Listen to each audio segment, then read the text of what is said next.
cloud server of Zoom. This is a BMA official account for Zoom, and this meeting would be now recorded on the official account. So thank you very much again, sir. And before moving ahead, may I request our Honorable Secretary, Mr. N.K. Chhibbar, sir, to please share with us the review of the minutes of last AGM and annual report 2019-20 of BMA. Honorable Mr. N.K. Chhibbar, sir. Good evening, नमस्कार सभी को। आदरणीय Shukla ji, chairman BMA, executive members,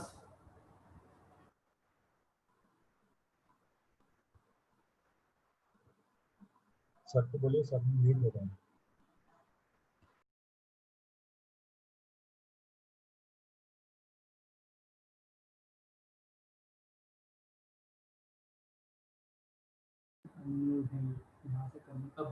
हाँ, hello, good evening, सुनाई दे रही है आवाज? Yes sir, you are audible sir. सभी को मेरा नमस्कार, और मुझे खुशी है कि मैं आज भोपाल मैनेजमेंट एसोसिएशन की 14वीं एनुअल जनरल मीटिंग को एड्रेस कर रहा हूं। और अगर उसका हम इतिहास देखें तो हम पाते हैं कि बीएचएल की बीएमए की जो स्थापना है 2006 में हुई थी, जिसको कि श्री भरत पटेल, श्री संजीव अग्रवाल, सीई फर्नांडिस, प्रकाश रमानी जी और लेट श्री सुभाष विठल दास जी ने अपने अथक प्रयास के बाद में इसको स्थापित किया था और इसके फाउंडर मेंबर रहे हैं। उसके बाद में अथक प्रयासों से आज की जो पोजीशन है उस स्टेज तक पहुंची है। और जो हमारा बीएमए का जो मेन उद्देश्य था, BMA is to promote professional ethics and skill enhancement at workplace in order to simplify managerial processes and improve the collective output of the workforce in all kinds of establishments. To achieve this, association organizes meeting, discussions, lectures, seminars, workshops, conferences and studies programs. The vision of BMA is to develop Bhopal as a most preferred business, industrial, professional management and knowledge city of the country through various innovative programs. Before I start my annual report, I would like to review the meeting of AGM 2018-19. Since there is no much to discuss, and the copy of AGM report has already been circulated to among the members. BMA Executive Committee has already approved the minutes, so it is presumed that the review has been approved. It is approved. Seconded. Now, it gives me a great pleasure in presenting the annual report for the financial year 2019-2020 before you. It is approved. In the last 14 years, BME has progressed slowly but steadily. The position of BMA's membership as on March 31st is as under: corporate members 25, life member 7, institutional members 17, life member 9, individual member 273, life member 71, student members 75, members attached to IMA institutional 2, life member 1, individual 39, life member 29. Now there is total number of 431 members and 117 life members. And we are progressing slowly and slowly, and definitely we will increase our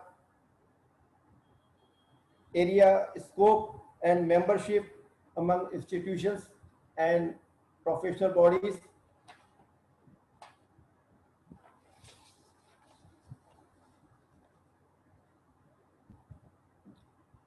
Now we come to the various activities organized during the year 2019-20. 2 days national conference in association with SIRT Excellence Bhopal on the topic of impact of dynamic changes happening in India in technology and management sector in global economy was organized. Held training program on talent management and team building for administrative staff of RNTU. IMA and BMA successfully organized a workshop on role of branding and enhancing competitive growth for MSME sector.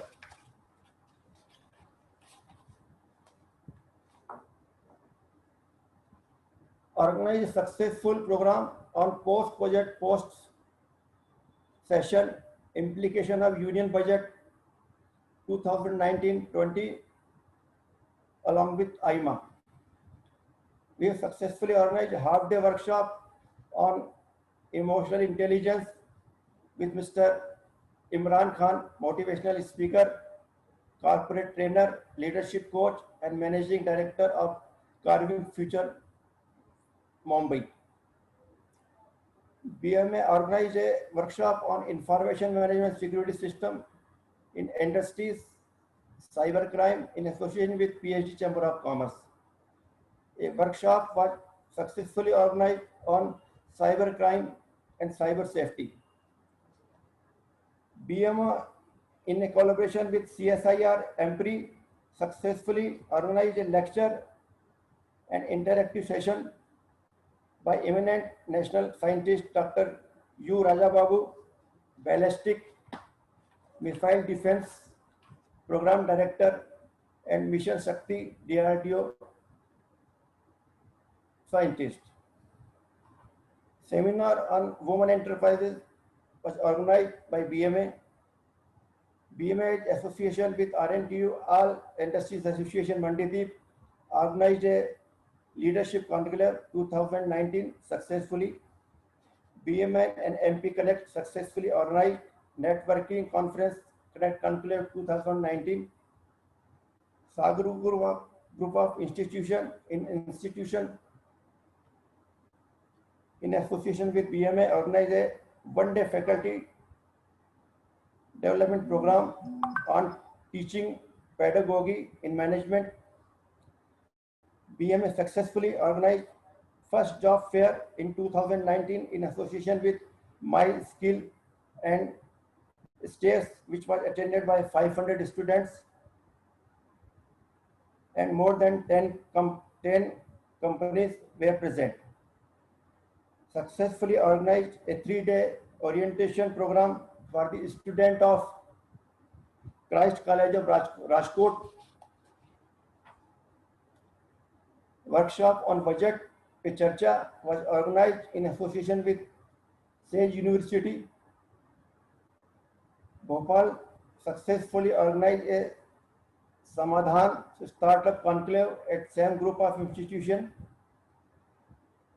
BMA successfully organized IMA 64th Foundation Day and 30th Management Day of India at Indian Institute of Forest Management. These are the main highlights of our activities. Apart from these activities, BMA also organized stress management and positive thinking. We will talk on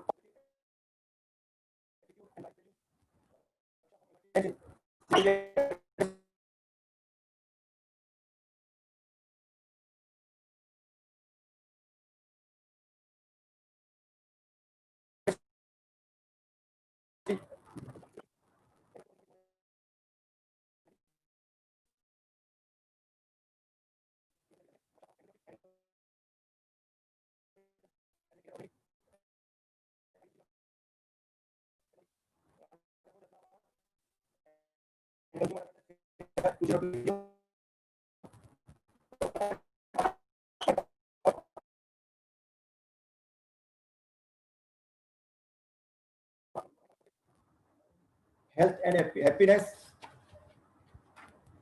workshop on supply chain management and logistics, and artificial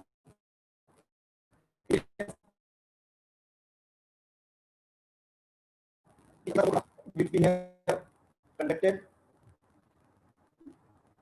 We will try to organize more such activities in future. In addition to regular activities, 11 executive committee meetings were held.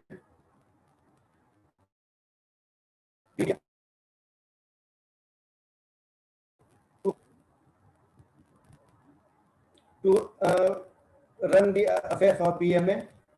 Last but not the least, I would like to thank all our sponsors, speakers, participants, and team BMA for their valuable contribution in making the year 2019 and 2020 successful. Thank you. It's all about my presentation. Thank you very much, sir. May now may I request the treasurer, Mr. Manoj Jha, sir, to please explain and share about the audited accounts and appointment of the auditor and fixing their remuneration.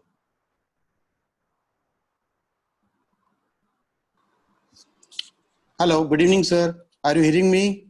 Yes, sir. You are audible, sir. With permission of the chair, sir, I'm thankful to the board for giving me the opportunity to propose the balance sheet for the year ending 31st March 2020. The copy of the balance sheet has been sent to all the members. So the gist is, first I have to go to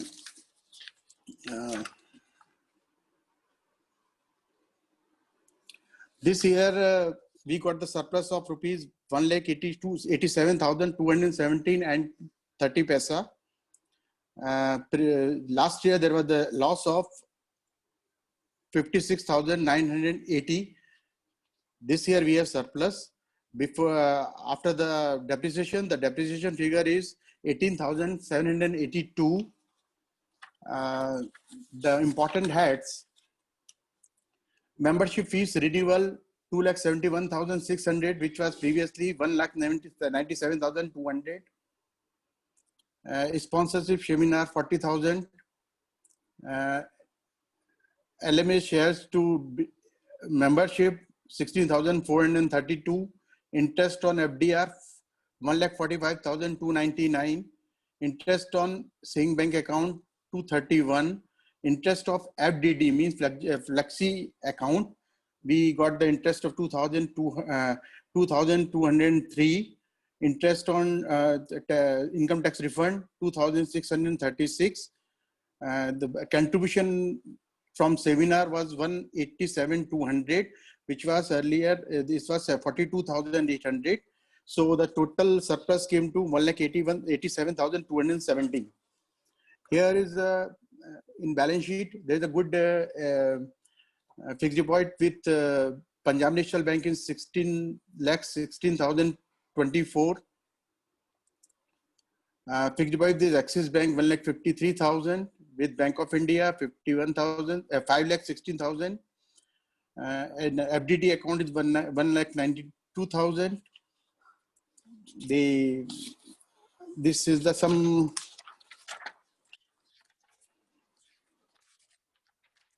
There is no such qualification by the auditors in their report. The depreciation have been charged with the Companies Act. As per the Companies Act, membership fees received 18-19 was 46,000. This year 2,48,500. Institutional membership 43,000. Individual membership 1,81,000. Students fees getting 16,800, and life membership received during the year was 1,45,000. Institutional 25,000. Individuals 48,000. And the total we have rupees 271,600 as a corpus fund. So here I proposing balance sheet for the approval from the board. Yeah, we have already seen the balance sheet. It is approved. Yes, sir. Thank you, sir. Thank you very much. Thank you. Thank you, sir. Approved, sir. Approved. Thank you, sir. Thank you, Chairman, sir. Thank you. Thank you very much, Manoj, sir. Thank you, sir. Thank you. Now, it's time to create the future now, and for future roadmap, what the planning of BMA is, how they are planning to move ahead. May I now request our co-chairman, Mr. Pradeep Karmabelkar, sir, to please address. नमस्कार सभी साथियों को, सम्मानीय chairman और हमारे सभी BMA के साथी। मुझे आज बड़ी खुशी है कि मुझे एक रोल दिया सम्मानीय बीएमए ने कि मैं अपने फ्यूचर प्लान्स के बारे में बीएमए के संक्षिप्त में बता सकूं। हमने अभी एक एग्रीमेंट साइन किया है सर वैष्णव कॉलेज एवं टेक्नोलॉजी के साथ प्रोफेशनल एग्जाम कराने के लिए। ये हमारे चेयरमैन साहब का बहुत ही ड्रीम प्रोजेक्ट है कि हम किस तरह से एग्जामिनेशंस कराएं। तो ये वैष्णव कॉलेज ऑफ टेक्नोलॉजी जो है ये 800 कंप्यूटर्स के साथ इसकी कैपेसिटी है और ये इस कार्य को अपने साथ करा सकता है। तो हमारे चेयरमैन साहब का जो एक ड्रीम है उसको हम इस इंस्टीट्यूट के द्वारा कराने का प्रयास करेंगे। इसके अलावा हमारे जो को चेयरमैन साहब हैं विश्वास घुसे साहब, उनकी बड़ी इच्छा थी कि क्यों ना मध्य प्रदेश में हम आत्मनिर्भर सेल एक प्रारंभ करें उन कॉलेजेस में, उन इंस्टीट्यूशंस में जो बीएमए के मेंबर हैं, स्टूडेंट मेंबरशिप है जिनकी, और हम आत्मनिर्भर भारत के रूप में इसमें कार्य करें और एक एग्रीमेंट करें और साथ में मेंटरिंगशिप और आत्मनिर्भर भारत पे हम किस तरह से उन स्टूडेंट्स के साथ कार्य कर सकते हैं, इस पर ये सारी जिम्मेदारी विश्वास घुसे साहब करने वाले हैं।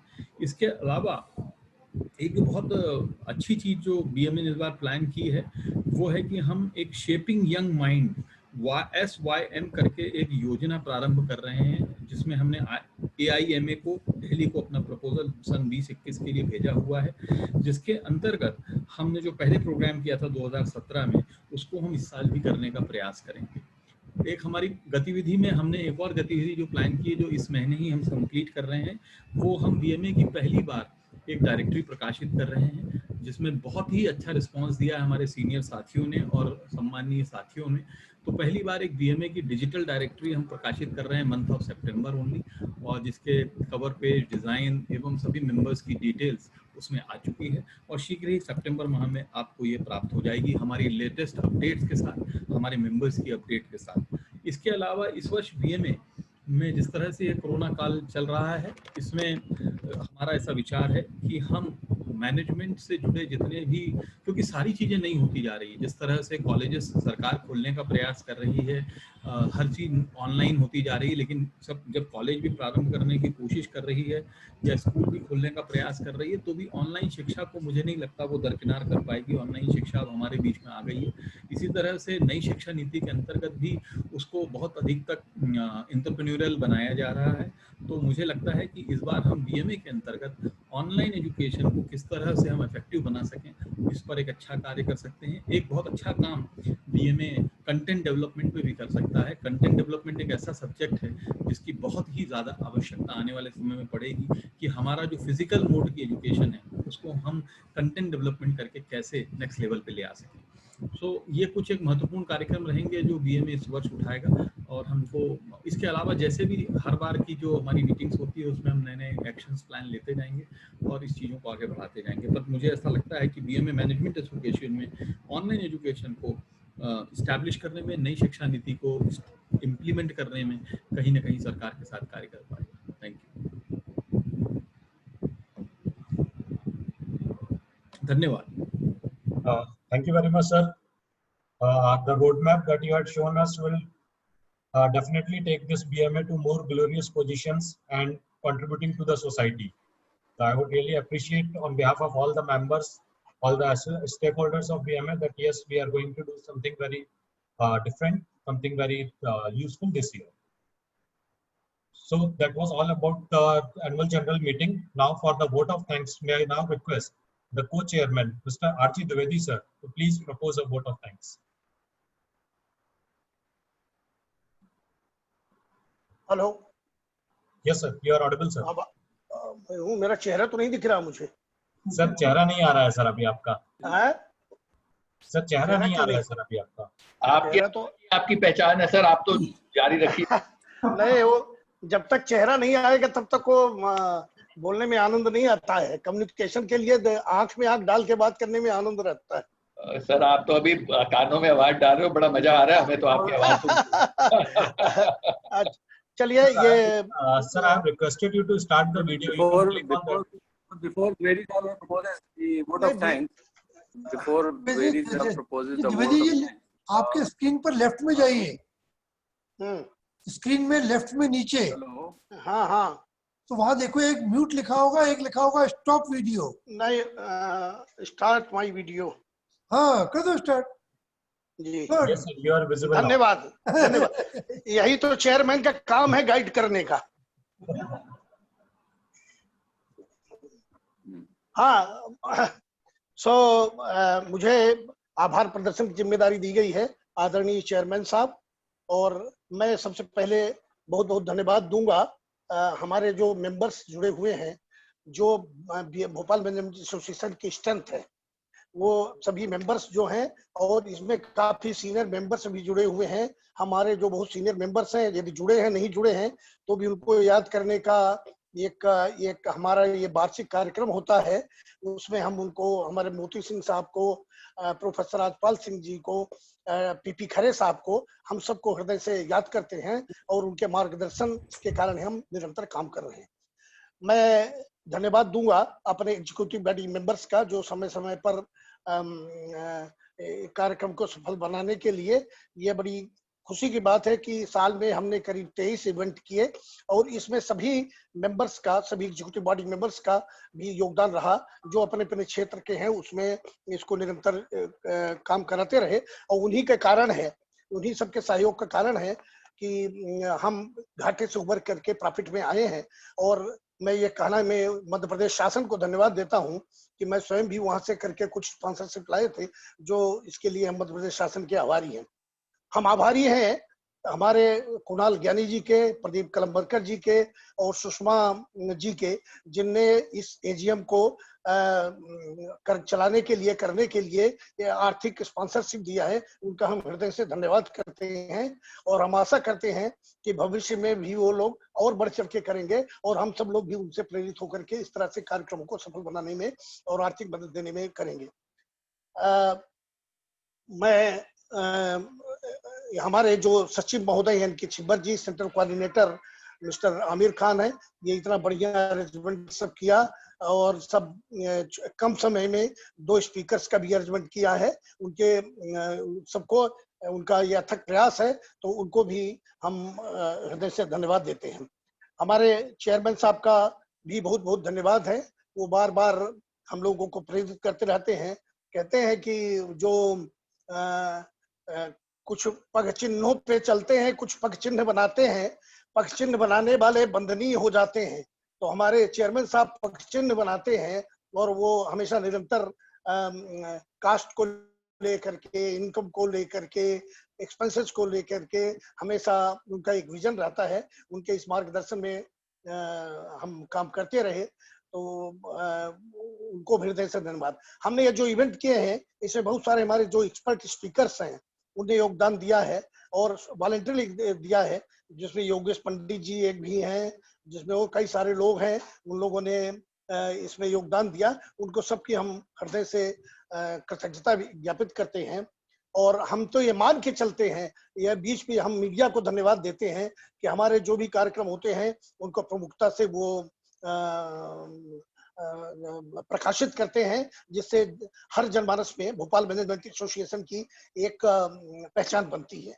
और हमारे राजीव जी अग्रवाल जी हैं, प्रदीप करमबेलकर जी हैं, कुणाल ज्ञानी जी हैं, ये लोग हमेशा कार्यक्रमों में अचानक कहीं के भी कोई प्रोग्राम आता है तो राजीव अग्रवाल जी और प्रदीप जी के भरोसे हम लोग यस कह देते हैं कि हम कंडक्ट कर लेंगे, और ये लोगों की प्रमुखता से अपने व्यस्त समय से निकालते रहते हैं हमारे सभी मेंबर्स का। इसलिए हम तो हमारे जो चेयरमैन साहब बोलते हैं, मैं यही शब्द कह करके सबको पुनः धन्यवाद करता हूं कि भरोसा खुदा पर है, भरोसा खुदा पर है तो जो तकदीर में लिखा है वो पाओगे। भरोसा खुदा पे है तो जो तकदीर में लिखा है वो पाओगे, लेकिन एक भरोसा खुद पे है तो जो चाहोगे वो पाओगे। बहुत बहुत धन्यवाद। धन्यवाद सर। सो यहाँ ताली बजा दीजिए, ताली तो बजा दीजिए साहब। सो यहाँ हम हमारा जो AGM था जिसपे हमें जो डिस्कशंस थे वो कंप्लीट करे। अब हम आगे बढ़ते हैं, प्रोग्राम को आगे बढ़ाते हुए हम स्पीकर्स मीट की तरफ जाते हैं। We have very renowned speakers with us today, और प्रोसेस को फॉलो करते हुए मैं पहले तो उन सभी का वेलकम करता हूं, और जो हमारे साथ नए साथी जुड़े हैं अभी, मैं उन सभी का भी स्वागत करता हूं। We have with us as our guest speaker Mr. Siddharth Chaturvedi sir, and as our chief guest Mr. Rajan Saxena sir. So for introduction of the guest speaker, may I request our member Bhopal Management Association Yogesh Pandit ji to please introduce Mr. Siddharth Chaturvedi, the guest speaker for the day.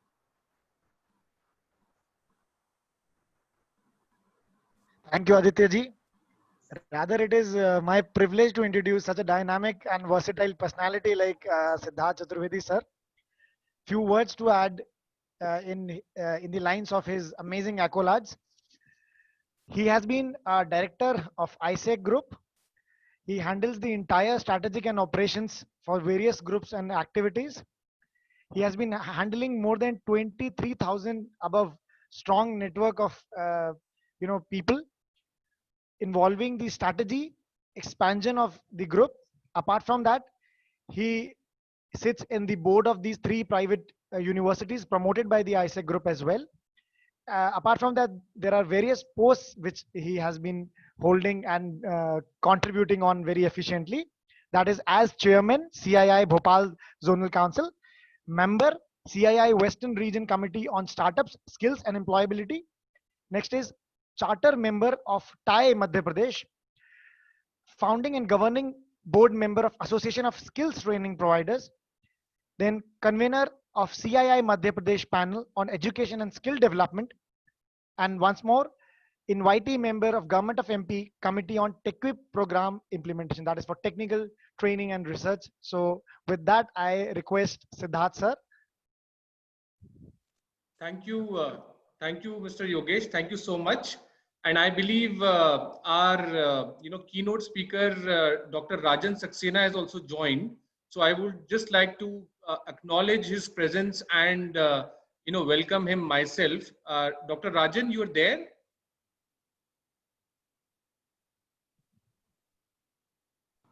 Yes, I am there. Yes, Mr. Chaturvedi, I am there. Good evening, Dr. Saxena. Welcome to Bhopal. And so nice of you to have joined us today for addressing us. So I will be just taking a few minutes, and then we will be formally inviting you for your address, sir.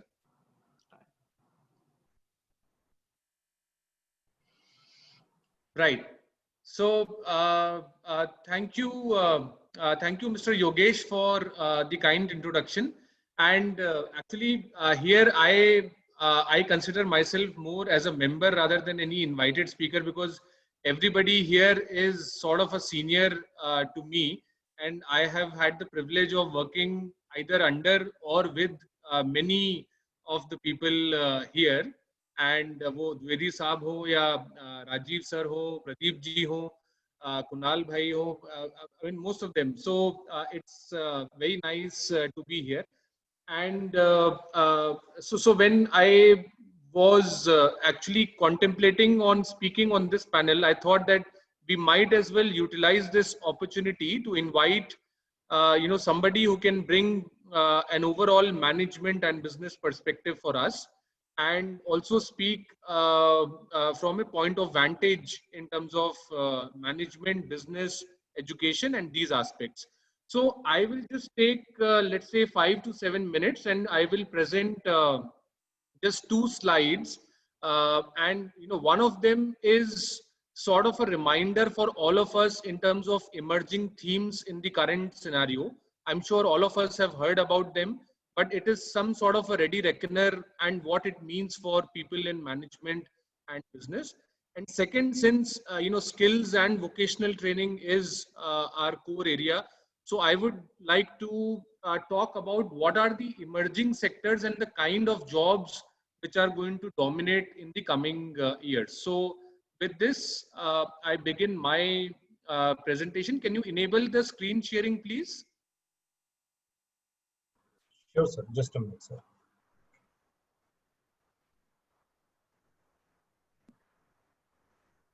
Yes, sir. It's enabled. Yes, thank you.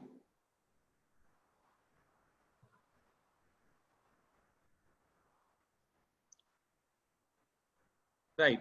So I request you to please disable the annotations, because few of our participants might be on phone and that can hamper it. Okay. So let me disable that. Yes. Right. Current problem. Yes. Right. It's disabled. Okay. So yes. Thank you so much for giving this opportunity, and for the as I said in the first part, I would like to just touch upon the emerging themes, and I know for a fact that Dr. Saxena is going to cover some of them in detail, so I would just touch upon them and leave it at that, and then we would keep more time for hearing from Dr. Saxena. So one, of course, is a no-brainer. We've been hearing about this so much that probably it might also have become a blind spot for many of us, that we are hearing so much of digital technology and so on and so forth. But it is important to remember that this is in the pre-COVID world, whereas technology was just an enabler in many of the businesses, and especially the MSME sector. Now, in the post-COVID or the during and the post-COVID world, it has become sort of a driver. In many sectors now, technology is driving what your strategy should be, what the business should be. So in that sense, it is not just restricted now to one of the line functions within the organization. It is actually targeting automation. It is targeting efficiency improvement across the value chain. It is also talking about a lot of user enhancement, user interface enhancement, and personalized and micro level experiences for all the customers. So that is the level at which the technology is cutting across all the industry sectors, and hence it becomes important for management professionals such as us. The second thing, dominating theme is health and well-being, and all the sub-themes around health and well-being being that of self-care, or the organic and the herbal part of the theme, or the telemedicine, e-pharmacy, and the rise in booking of orders on those platforms, or the entire sort of resurgence of Ayurveda and the immunity boosting products from India. So what I'm saying is health and well-being is now taking a dominant share of the wallet, and it is going to continue to do so, because people are not going to go back. It is, if any of the theme post-COVID which is going to be irreversible, according to me, it is this theme, that once people are used to more healthy lifestyle, they are not going to go back to the pre-COVID scenario. So in that sense, health and well-being is of utmost importance. Third, we've heard that customer is king, and we all know that, but there are 3 new kings and sort of reminder kings: CTC, cash, talent, and content. Cash, of course, we've heard that, this is the time to conserve cash, and anybody who has cash to see through this crisis is in a far advantageous position. But along with that, talent has become much more of a premium commodity now. And, you can talk about the entry-level skilled or unskilled workforce, which are at a premium, where factories are not able to get them, on demand, to rising up the value chain and talking about the highly specialized job roles, all of them. So talent in whichever field is at a premium and is in high demand. And third is content. Content is king. Content, be it education, be it media, any of these fields which are driven by content is now at a premium, and people who have these kind of talents or have these kind of capabilities are actually at a premium. So cash, talent and content will be dominating in the coming months. Learning and continuous upgradation has been one of the big reminders for all of us in the post-COVID or during one post-COVID scenario. The global base has risen, or we can say it has almost doubled in just 4 months, whereas it used to double in 1.5 years previous to this.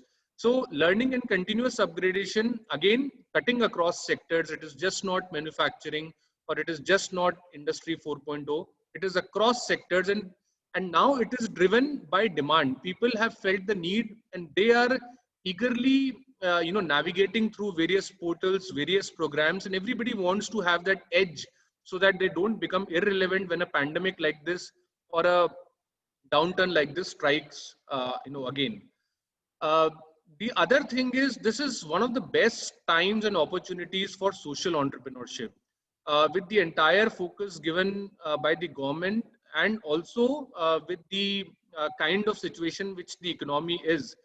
Any theme or any initiative which is tying up agriculture or allied sectors, which is talking about entrepreneurship or startups, which is talking about cluster development or self-help groups, this is the time to experiment. This is the time for these entities to scale up. And this is the time when they will be at center stage and receive a lot of attention.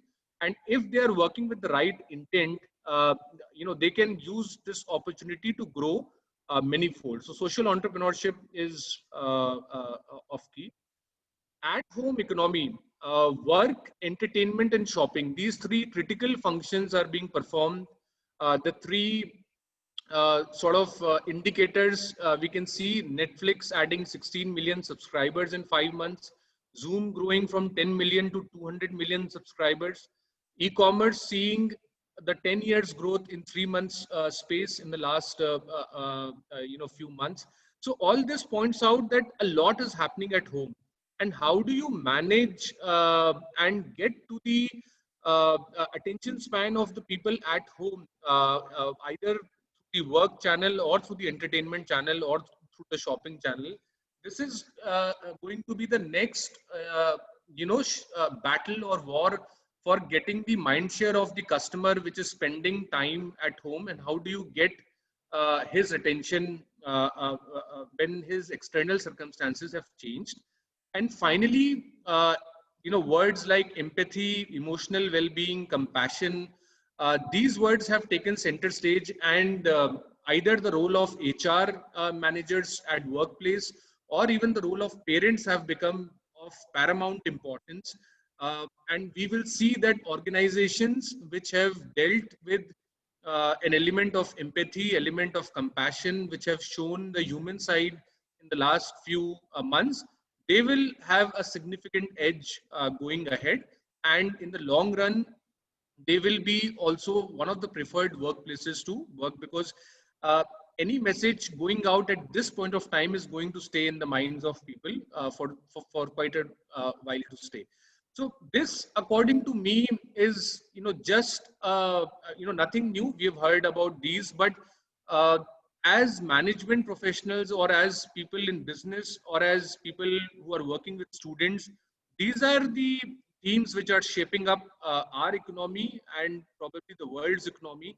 And the last word on the economy from our side, and what we sense is that we are now back to probably 60 to 75% run rate of what we were doing on a pre-February basis. And most of the estimates point out that only by second quarter of next financial year will we be able to match the existing level which was there pre-February. So there is going to be a loss in the entire GDP amount, which will be borne by businesses, which will be borne by individuals, and some of it is also going to be borne by government in terms of foregoing of taxes or foregoing of their revenues. So that's a nutshell on the economy side. Finally, the next 2-3 minutes, what does it mean for the skills and the sectors which are coming up, and which are the job roles which are actually being in demand by HR managers? One, of course, again, a no-brainer, digital jobs across sectors.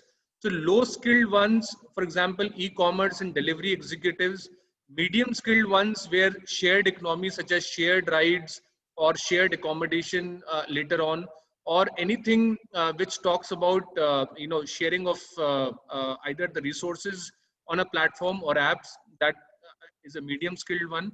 And high-skilled, for example, job roles in media, job roles in education, the edtech space, for example, all these jobs are highly in demand, and they will continue to be so in the coming weeks. E-commerce as the second rising sector, which will continue to be one of the favorite sectors.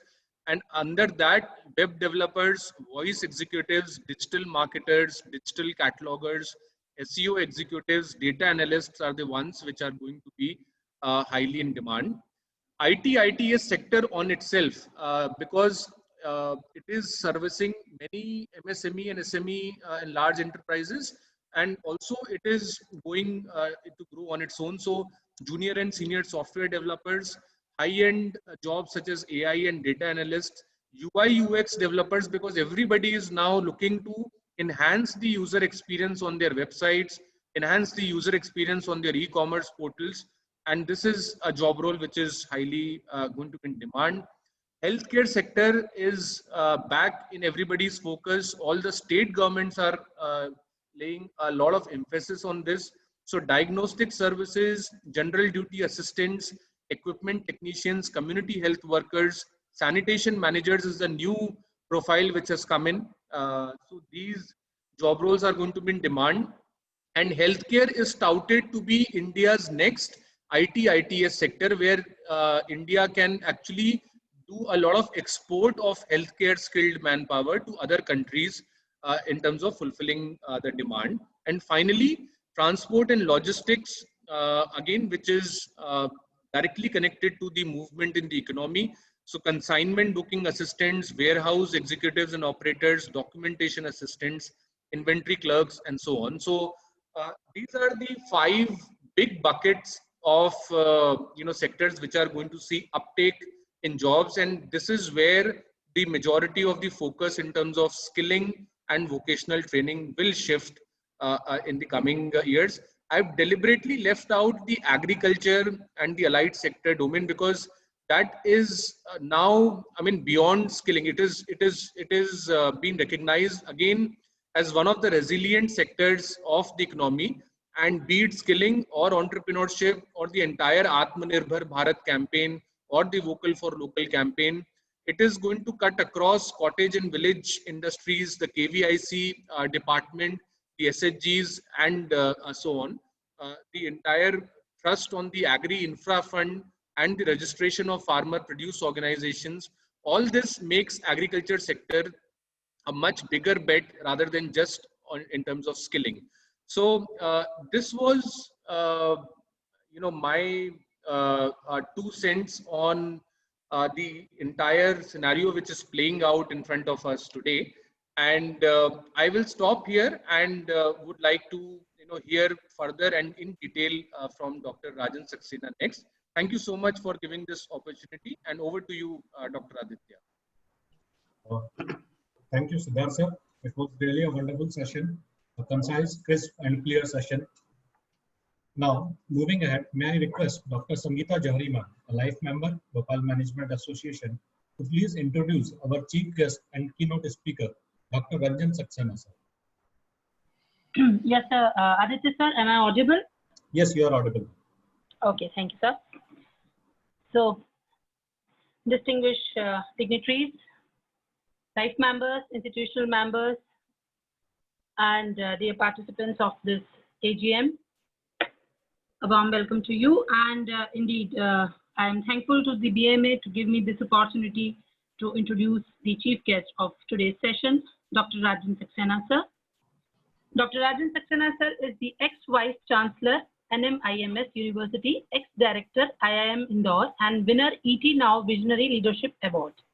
He is former Vice Chancellor of the SVKM NMIMS, a deemed university in Mumbai, a former Director of Indian Institute of Management Indore, SP Jain Institute of Management and Research, and ICFA Business School, Gurgaon.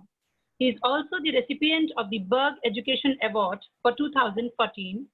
He is alumni of SRCC Delhi University and PhD holder from Delhi School of Economics. It is indeed a matter of pleasure to have the benign presence of the chief guest, Dr. Rajan Saxena, sir. We are waiting for your words of wisdom on this occasion, sir. Thank you. Thank you very much, Dr. Jory. Thank you, Mr. Chaturvedi, for inviting me. Thank you, Bhopal Management Association, for inviting me today to address your members at the time of your AGM. It is indeed a matter of privilege to be addressing all of you this evening. And it's also because of the fact that, as was said in my introduction, my association with Madhya Pradesh has been a little more than from the time that I came in as the director of the Indian Institute of Management at Indore back in 1999. And therefore, I've had some very fond memories of my visits to Bhopal and to Indore and to other places in Madhya Pradesh. So thank you very much for inviting me over for this meeting itself. Let me first check. I hope I'm audible. Am I audible? Right. Do I have the sharing rights? Yes, sir. You can share, sir. All right. Well, friends.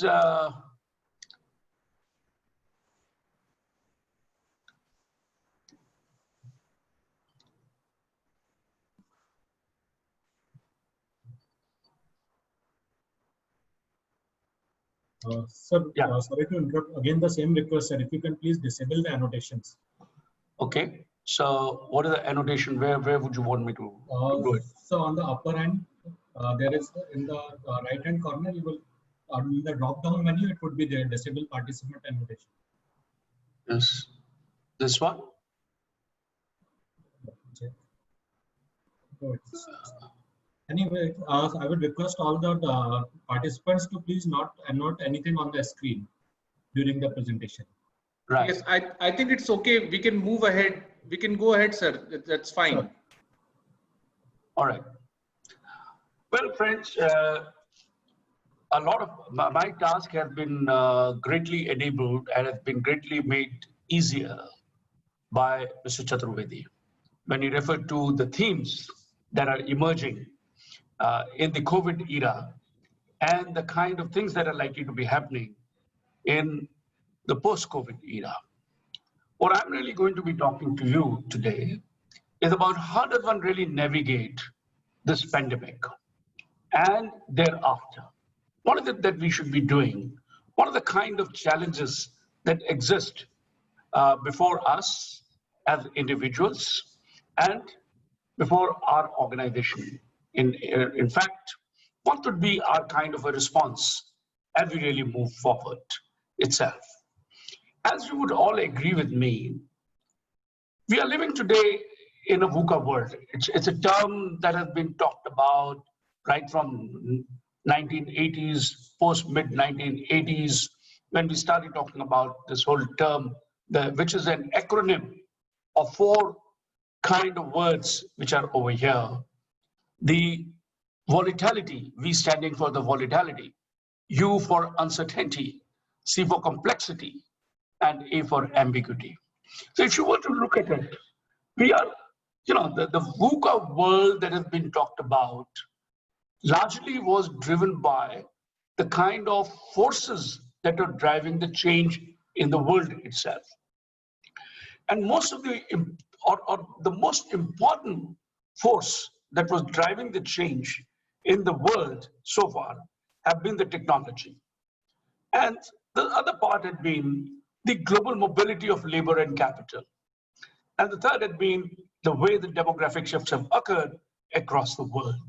So if I were to look at it, it is the interplay of technology with demography and the global mobility of labor and capital, which had created a substantive kind of a change or a disruptive change across the world itself. The disruption that we were seeing were forcing people to adapt to the new world itself, to pick up the new technologies, not only to pick up the new technologies, but as was very rightly said, even reskill ourselves, right at the individual level.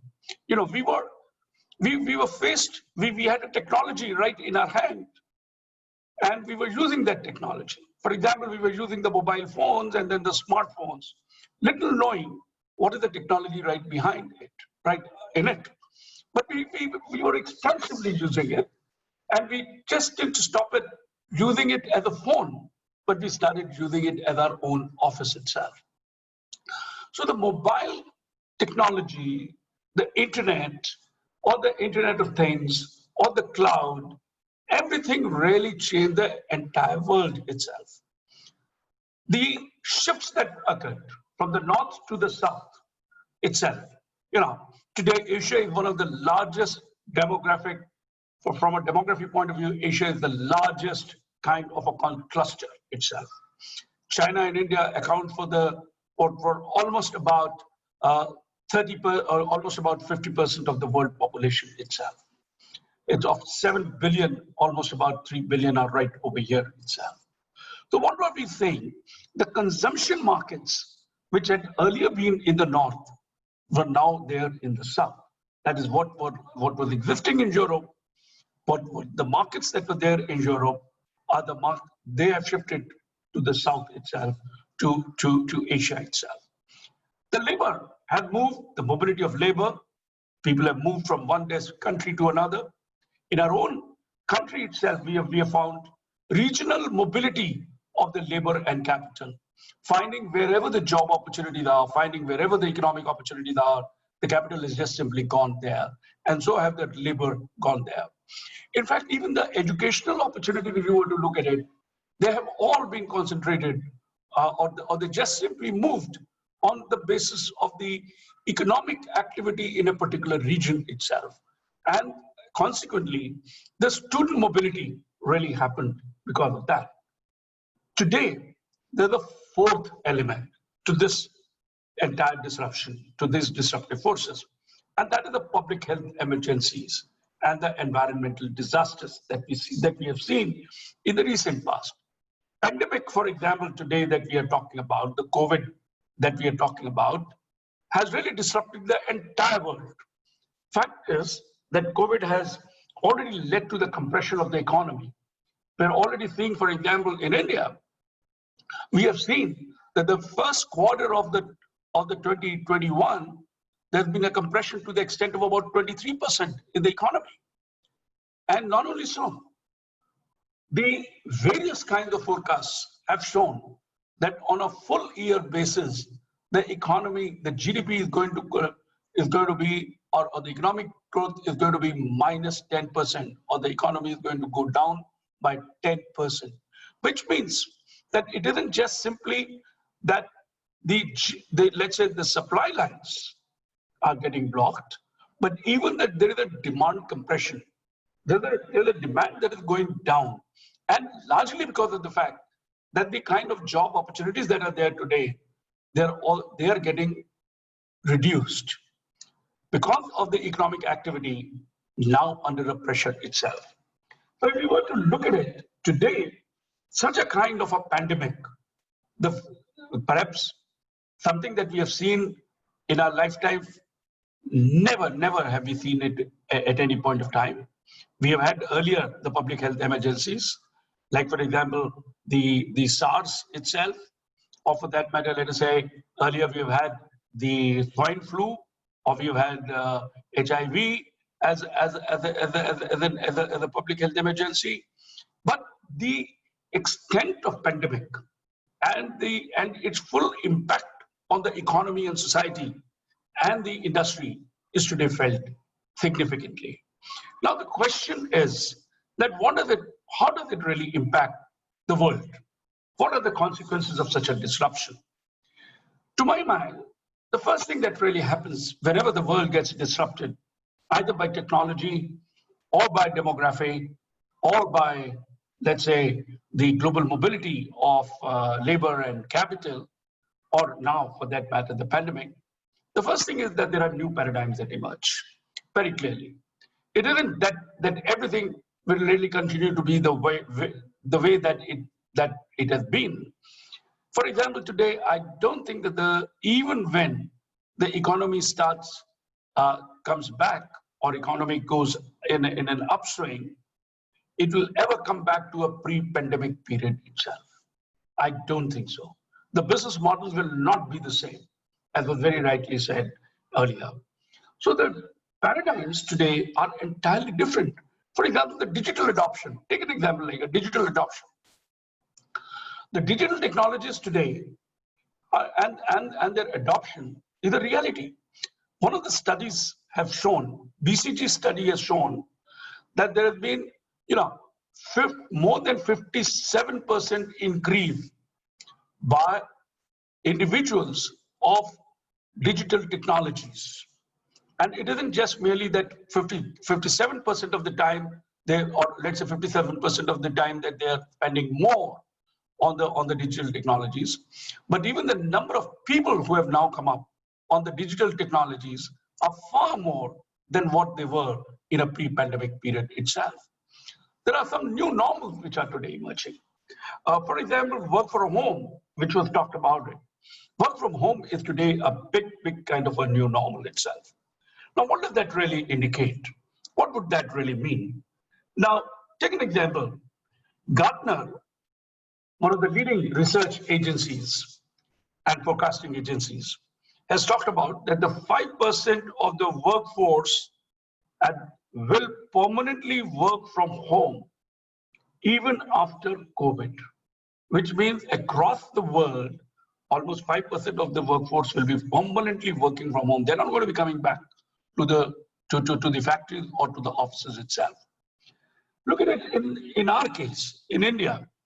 TCS, one of the largest IT companies, it has announced that 75% of its 4.48 lakh employees worldwide are going to be working from home. Their target is that by 2025, only 25% of their workforce they will be requiring it at their offices or in their various factories across the world itself. They're the workstation, the work factories or the IT factories that are there. Now, obviously, this work from home has its own kind of consequences. There are reasons for this work from home.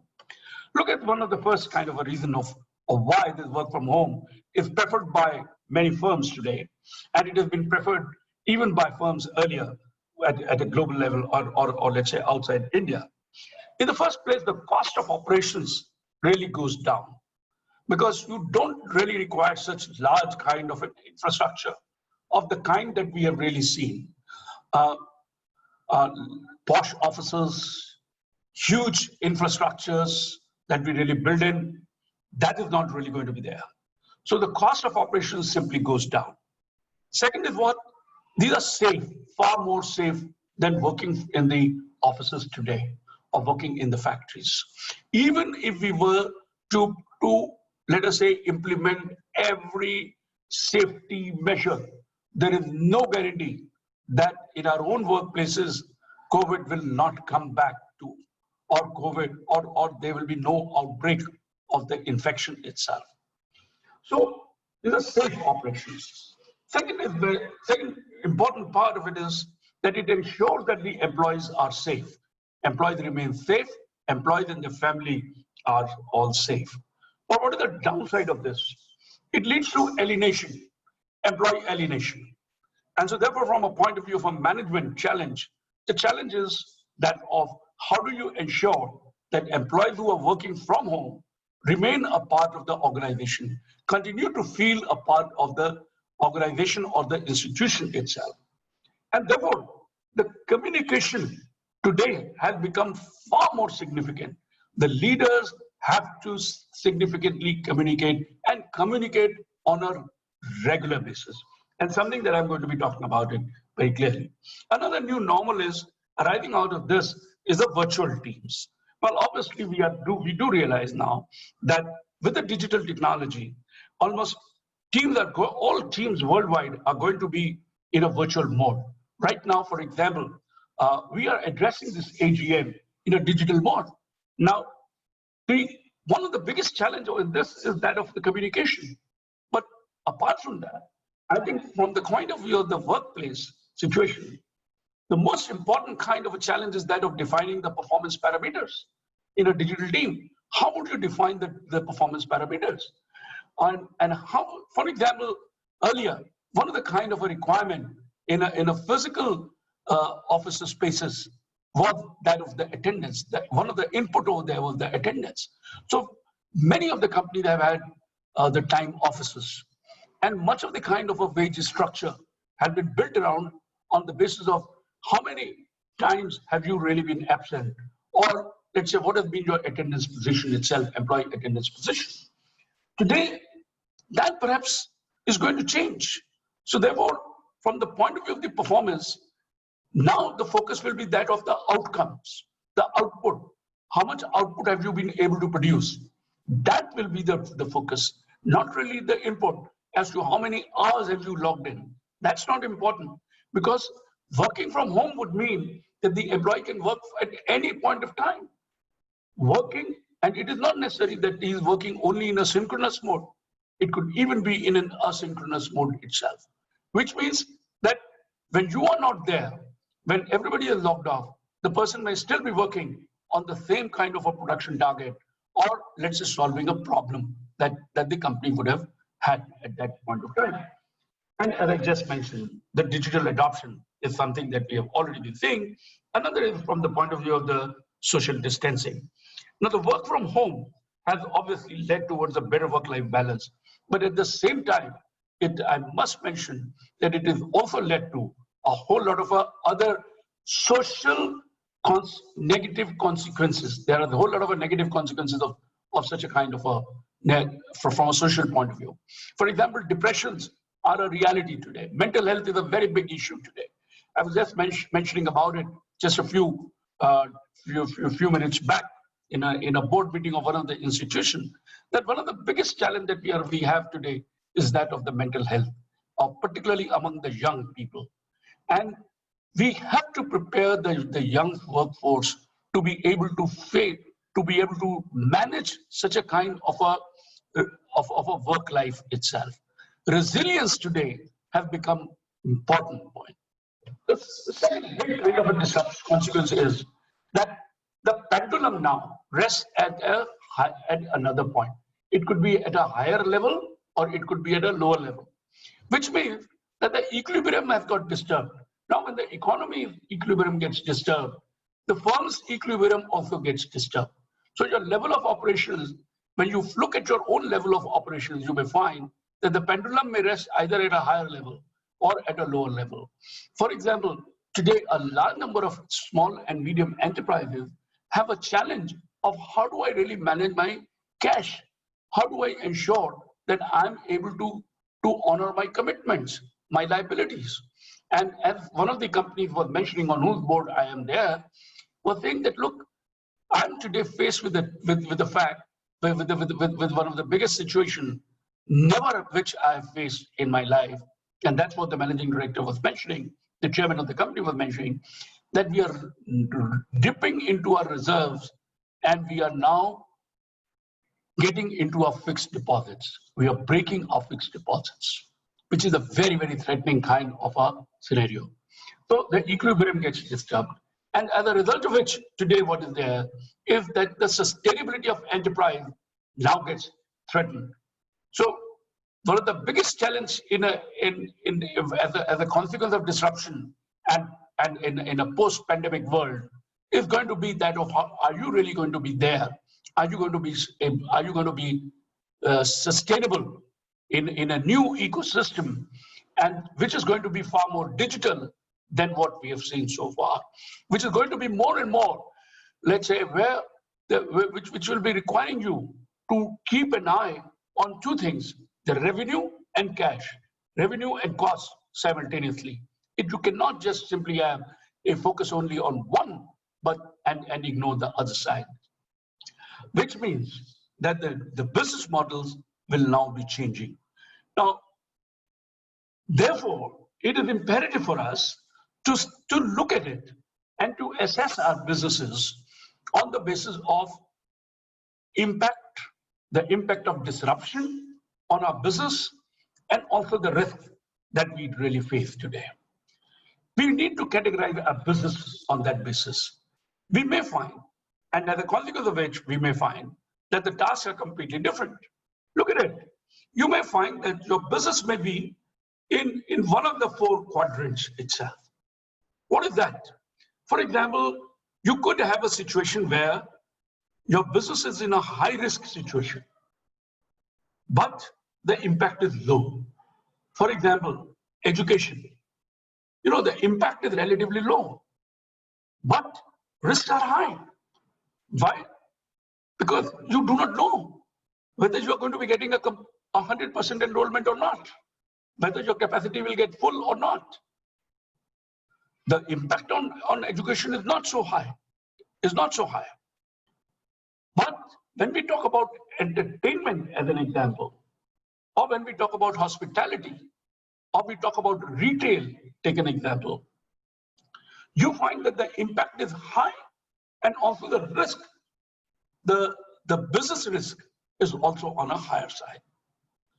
And there are some businesses where obviously the risks are low and the impact is also relatively low. As an example, like the healthcare, the risks are low, but at the same time, the impact is also relatively much lower. But there are businesses where the impact is high and also the risks are relatively lower.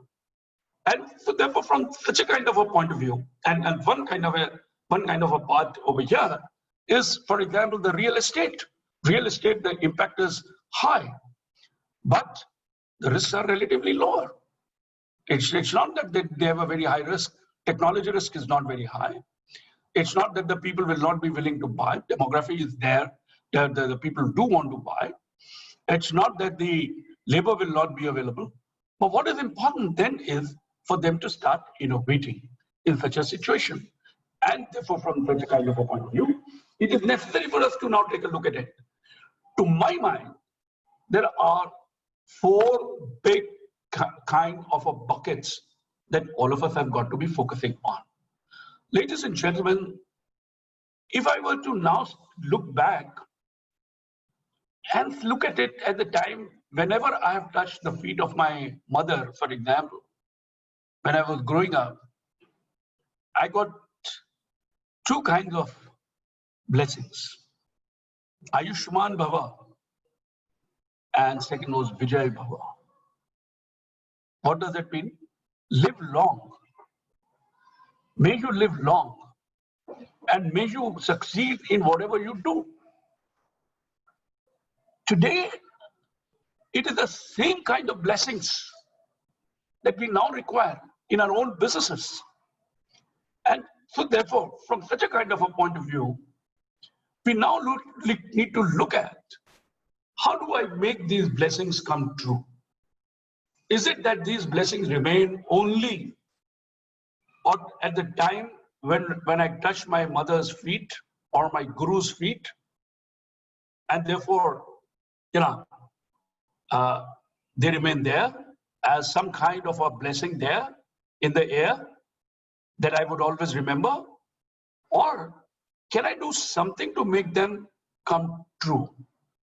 From business point of view, my first kind of a part that comes up is what's going to be the focus of my strategy? Traditionally, whenever we have thought about strategy, we have looked at it from the point of view of creating a competitive differentiation for ourselves. We have talked about it, how can I be different from others? whether this is on the basis of my cost or on the basis of the product or on the basis of the distribution or on the basis of my competencies, what is it that I would do to be a different enterprise? But today, the focus of the strategy has to be that of sustainability. So how do I remain sustainable as we really move forward? It is not so much of competitive advantage in as much as it is about sustainability. So if we have to talk about this sustainability, there are 4 buckets that I would think about it to be focusing on. Many studies have shown that these 4 buckets for all enterprises have now become important. And what are these 4 buckets? Let's take a look at it. The first big kind of a bucket is that of the customer engagement. I think today one of the biggest tasks of any enterprise is that of going back to the basic. The basic is that you exist, the firm exists because there is a customer for you. And therefore, at no point of time should you really forget that it is the customer who's going to be giving you the cash. It is the customer who's going to be giving you the business. And therefore, going back to customer engagement, therefore, has become critical. So customer engagement becomes the very first kind of a task to be focusing on. And what is that kind of a task? Look at some of the kind of things. For example, segmenting your customers, identifying who are going to be or who are your key customers. And here, for example, one of the most important thing is to look at, should you add more customers today or should you hold on to your existing customers? If you have a capacity to serve even the new customer, then by all means acquire a new customer. But most of the times, we do realize that the firms don't have that kind of a capacity. In which case, holding on to the existing customers today have become very critical and is the key task. And there are companies like DMart, for example, that said that, sorry, we will not take any new orders from the new customers till the time we are able to serve our existing customers. We are able to fully serve our existing customers. So engage with your key customers. That is the most important part. Communicate on an ongoing basis. And which is where I'm talking about it. Use the advances in communication technology to ensure that you are on a regular basis communicating to the customer. Whether this is through your internet, it is through your social networks, it is through your Twitter, it is through your messaging services, name them. You need to continuously be in touch with the customer. You need to keep telling them that, reminding them that there are products for them. You need to remind them that, look, you are there for them. Otherwise, in today's kind of a time period, the customer can just simply go away because the priorities of the customers are now shifting from a non-essential, it has now gone back to essential. Now, if your product happens to be one of those non-essentials, which I can defer, then in that case, the customer will never really be interested in buying you. So therefore, whether this is essential or non-essential, I think it is important for you to use the advances in communication technology, which gives you the opportunity to be there with the customer 24/7. Important thing is also to develop the communication strategy for your frontline staff members. With your frontline staff, your frontline staff is today very, very important. Especially if you people are there any one of you is there in the delivery business, it is necessary for you to be able to develop the communication strategies for your frontline staff members also. How are they going to communicate to the customers and what is it that they would be communicating to the customers? Review your orders, review your sales orders, review your sales orders against your commitments and the inventory that you have. If you are not able to if you're not able to fulfill that commitment, please don't make a commitment. Please defer that commitment. And also understand the blockades in supply chain, which will create a much bigger disaster. Because if you are not able to understand the blockade in supply chain, and if you don't have a strategy to overcome such a kind of a blockade, then in that case, you will have a difficulty. and certainly insist on safe practices in delivery. The second big kind of a task and the second big bucket is that of the business continuity and cash management. And here, three things have then now become important. First is to start looking at it from the point of view of the working capital requirement itself and your capital expenditure needs. Are there any of your capital expenditures that you can defer? Please defer that capital expenditure. Most companies have deferred their capital expenditures for 3 years ahead. So they don't intend to really come back to the capital expenditures till 2023. And that means, in other words, they start looking at it, that which are these capital expenditures that I can defer. And the other part, and therefore reviewing my operating expenditures and capital expenditure is now become far more critical for me. And sourcing low cost debt, it is not necessary to continue with the debt which has a high interest rate. Even if you can reduce your interest burden by 1%, it means that kind of a cash available to you. And therefore, I think from this kind of a point of view, start leveraging or start looking at your low sources of interest levels itself. Exit all non-core and non-performing business if you really want to survive. This is not the time to get into anything that is not the core.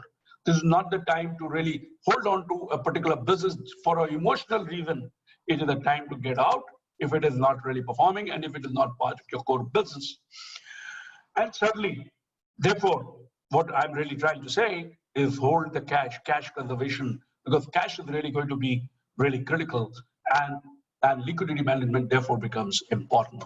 Then alongside with that is very clearly the innovation that is there. Supply chain management, well, obviously this is a big area. I think it is important for you to please do the risk and potential disruption analysis. Today firms are doing this consistently, supply chain risks assessment, and also looking at it from the point of view of the potential disruptions.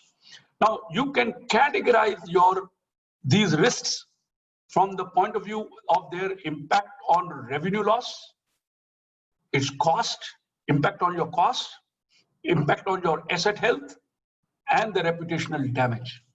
So these are the kind of parameters to look at it. So revenue loss, cost, asset health, and reputation. So you start doing the supply chain risk analysis from such a kind of a point of view. And another is very clearly the contingency plan for operational disruption. So you must have another contingency plan. In case let's say your transportation is affected, let's say if your road transportation is affected, can you move it through the rail transportation? If your rail transportation gets affected, can you move it by air? And for that matter, let us say, if a particular chain has been disrupted, can you move towards a direct kind of a marketing, etc.? So the disaggregate, so what I'm saying is start working on the various contingency plans that you may be having for reaching out to the customers, and very clearly collaborate with your customers and suppliers to be able to really move to see that your cash is really protected, is preserved. Next is very clearly the talent management. Review your employment contracts very clearly in a very dispassionate manner. And those employees that you had hired in the best of the times, and perhaps the productivity is not there, and you can really do it away. Think about it once again whether you would really be needing them, and if you would be needing them, can you really reskill them and put them in a place where you would be needing them the most? And therefore, it is important to what I said at the end is to reskill and upgrade your employee skills on an ongoing basis. Train your employees for working from home. It is necessary for your employees to really learn what does it mean to work from home. For example, when you are working from home, you don't have to have a situation where everybody is coming at the time when you're working, everybody is coming over to you. From, let's say, the children are coming, or let's say somebody from within the house is coming over. That's a time when you need to ensure that you have a quiet corner where you are able to work. So therefore, it is important that you need to train people on working working from home. And safe work practices is what we have talked about. And protocols, implementation of the protocols is important. Whether this is a technology protocol or this is the protocol that has been announced by the government of India from time to time, or the state government. So look at it now, therefore, from this kind of a point of view. One of the biggest kind of a part that to my mind comes about is that of the innovation. And I think while you, on the one hand, you will be required to manage your cash, manage your revenue and costs, and ensure that your risks are minimized, equally it is important for you to be able to innovate. Now, when does the innovation, where does the disruption really happen? The disruption happens when the customer value is high. And if you were to look at it, most products really do not look at it from such a kind of a point of view. There are three things now become important. One is customer focus, second is shared language and tools, and the third is the value creation process. So you got to start focusing on these three areas when we start working on towards creating a more or a better future for us, and a future that will take us for much longer than just simply 2 to 3 years time period itself. Ladies and gentlemen, this obviously takes us into the more important part, which is that obviously this is the leadership that will now become important. And no point of time was the leadership so critical as today is. You know, leadership of an enterprise, leadership of the work team, leadership at political level, leadership in social systems. Everywhere you find that the leadership has become now very critical. First and the foremost thing, when we look at the leaders, what they do when they have been faced with disruption. For example, what a Narayan Murthy would have done, or what, let us say, the TCS Chandrasekhar would have done, or the Tata Sons chairman, Mr. Chandrasekhar would have done. I think the most important thing is that they paint the reality, but at the same time, they are optimistic. You know, it is important not just merely to remain optimistic, and it is equally important not to be pessimistic only by saying that I'm being realistic. Do paint the reality. Do talk about what the kind of negatives that are there today. Do talk about what is the kind of a negative impact on your businesses, but at the same time talk about from an optimistic angle. Because the employees are looking for your optimism. Only you can give them the hope. The customer is looking at you. So therefore, only you can really give them the hope. And therefore, to my mind, it is important that you reframe the challenge. The challenge today is not just simply in terms of fighting COVID. The challenge is not just merely simply today about costs. The challenge is not just simply from the point of view of the revenue. The challenge is how do we innovate to survive, and not only survive, but to grow in a post-pandemic period. That is a challenge that I think is important. And it is important, therefore, for us to keep it in mind that if we are able to put the problem in a very definite manner to our team, and in very clear terms, the team is able to really come up with solutions in a much more interesting manner, in a much better manner than what you as a leader would be able to do it. I think, as John Dewey, one of the Harvard professors, said, that the problem well put is half solved. So if you are able to define the problem to your work team, then in that case, the solution is there, half time that you have been able to solve the problem. Teams are critical, and therefore you continue to focus on the team, and the shared leadership would always deliver you the best. Well, friends, I've also been asked to also talk about it from the point of view of education, because some of you are from the education sector. To me, as I said, one of the buckets is that of the talent management. And if I were to talk about it from an education point of view, education has a very big role in terms of the talent development. Now, if the universities were not there, if institutions of higher learning were not there, we would not have had the talent that we have seen today in this country. The talent that really drives the world economy.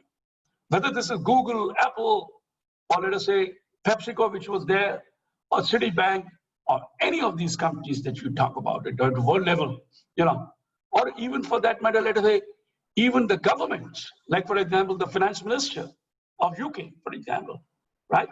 If you were to start looking at it from such a kind of a point of view, you realize that it is the education that has really made them what they are today. And it has really brought them to that kind of a point. So education has a very important role to play. And education institutions have a very, very important role to play. Unfortunately, the higher education today has suffered in this country. Even when post-1990s and till now, or almost till 2010, there has been an exponential growth in enrollments and in, let us say, the new investments that have come up in higher education.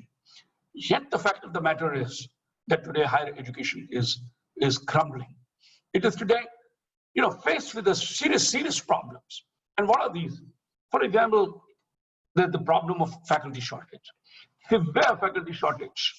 And when I'm talking about it, faculty, it is not that those who were until yesterday your institution's student now become your teachers. No, that's not the right kind of a model, because they haven't really gained the expertise to be able to stand before the student. And therefore, they may be able to fill a certain gap, but what you really need are faculty members who bring in the expertise in the classroom. Such faculty members are short in numbers. There's an obsolescence in curriculum design. The higher education lacks innovation. Today we find a large number of graduates that are being produced by engineering colleges and by management institutions. They are non-employable. The universities are turning out graduates in lakhs, but they're not employable. So these are non-employable graduates. Over the last 2 decades, we have also seen that there is a death of humanities and languages, leading to an imbalanced student development. There's been a non-adoption of technology by institutions. And today, one of the biggest kind of a crisis in institutions is that of the leadership and governance. And overarching controls and regulations, multiple regulators, and finance inadequacies. Let's go to the next stage. So therefore, what have been the major reforms of the higher education? Well, obviously, the higher education has an ambition. Higher education policy has put an ambitious target of increasing the gross enrollment ratio from 26.4 to 50%, almost double by 2035, which means in another about 15 years, they expect 50% of the gross enrollment ratio. That means 50% of the students who join or who graduate from the school, they should be able to join the universities and be able to go through the education process. But that is one part. But what is more important is that they envisaged a holistic and multidisciplinary education. They've talked about, the policy has talked about a whole lot of a flexibility. This is one of the biggest kind of a contribution that the education policy has made. And it is in this context, it is said that it is transformational. It is going to have a far-reaching impact on the talent development than what we have seen so far. And what is that? How does this flexibility brought about? One of the most important part of it is the multiple entry and exit. Well, students can join at different points, can leave the system at different points. For example, the student can join a 3-year or a 4-year undergraduate degree program, may leave after 1 year with a certificate, and maybe come back again to the system in the 3rd year or in the 2nd year, and may have to start with the 2nd year again. May exit after 2 years with a diploma. So the time that he is spending is not getting wasted. Today, that is not so. Today, if the student wants to leave after 1 year, whatever time the student has spent has all gone wasted, because he has to come back again from the 1st year. You look at the Bhopal University, look at all the kind of regulatory frameworks that you have that would always insist on this. That is not going to be so. The second is they have looked at it a UG program as a 3-year or 4-year. The PG program, in the case of a 4-year program, can be UG program can be a 1-year PG program, and the next part of it is the integrated 5-year degree programs, a bachelor's and the master's degree program combined together, which is something which will ensure that a student who comes in has an opportunity to now graduate with a master's degree at the end of the 5 years. If one was to go on a full hog, or can get out at different points and come back again into the same system itself. The policy has talked about the academic bank of credits, which is something which is very, very useful. Now the student can pick up credits from different sources. Student can say, no, I'm going to go out, and in the second year, I'm going to pick up the credits from, let us say, Stanford University courses. And I want you to add those credits. I come back again to the third year and say, look, I've got these many number of credits, which you had wanted me. I brought these credits from Stanford. Now you add that to my kind of a credits itself. So what happens is that, like a bank account, you keep earning and keep depositing it in your bank account.